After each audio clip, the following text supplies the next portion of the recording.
Everyone. So this was a follow-up question to a question that had been about coaching and grounding. And this question now is, so what's the difference between enlightenment and grounding? What are they? What do they mean?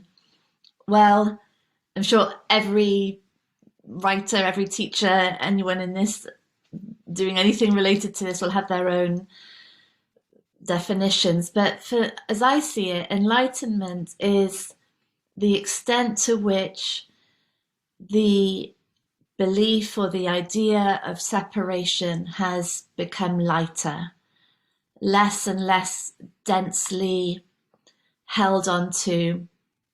And so it's the increasing freedom and ease and lightness that comes from less and less to protect and defend and ruminate on and fight against, resist, in terms of a separate self identity in a separate, independent, objective world. So enlightenment really is the sort of collapse of that separation. There's less and less and less belief that there is an external world that is separate from a doing self.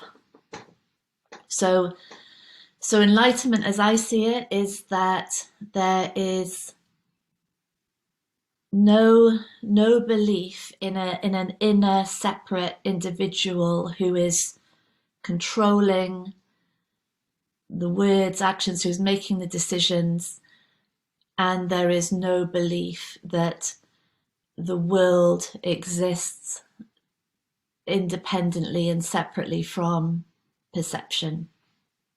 So that would be enlightenment. And then grounding. So what would grounding be then? As I see that, grounding is the extent to which enlightenment is embodied in the physical, in relationships, in work, in interactions, in everyday life.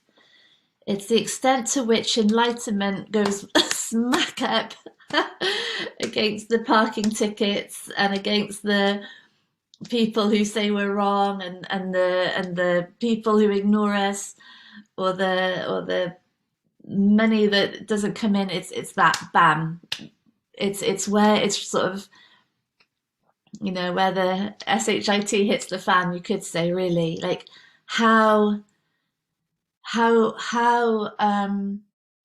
immersive is that deep understanding of what we are. Because what we can see, and it happens, doesn't it, that there are areas of our life where that really are enlightened, that there just isn't a sense of anything to defend, there isn't a sense of anything being separate. And then we come up against these areas where survival was really threatened as a child, either literally physically or socially, or in our relationships, in our sense of how precarious we were in our lives. And so there might be areas where everything we've known, everything we've understood, everything that has fallen away suddenly comes back in, like in a big moment of deep insecurity, deep separation. We're right back in it. And so this is why it seems to me that enlightenment is a play out in the world, really. It's the world which is only arising in the way it does because of how the belief structure is, because of how the internal conditioning is. So the world is a direct reflection of that. And so all of reality really is a making transparent of the conditioning of separation. And so it's brilliant to to really feel, we might be in a family dinner or a school reunion or or teaching a class, and there's someone being really angry, or someone who's upset, or we might find our plans have fallen through, or anything. It's brilliant to see what separation is in that context, to see what's the truth of it, to see what's being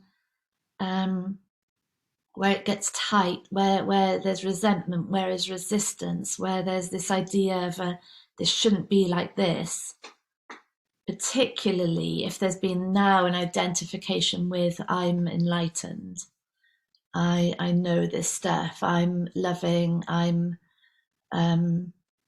free, I'm clear. And then there we are, confronted with absolutely a feeling of separation.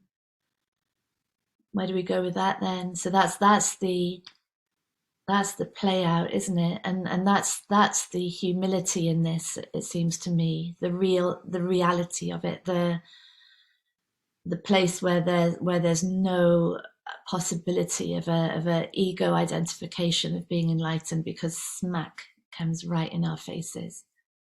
Yeah. Yes, enlightenment and grounding the play out in reality of what enlightenment is. Mm. Thank you. Great question. Lots of love. Bye.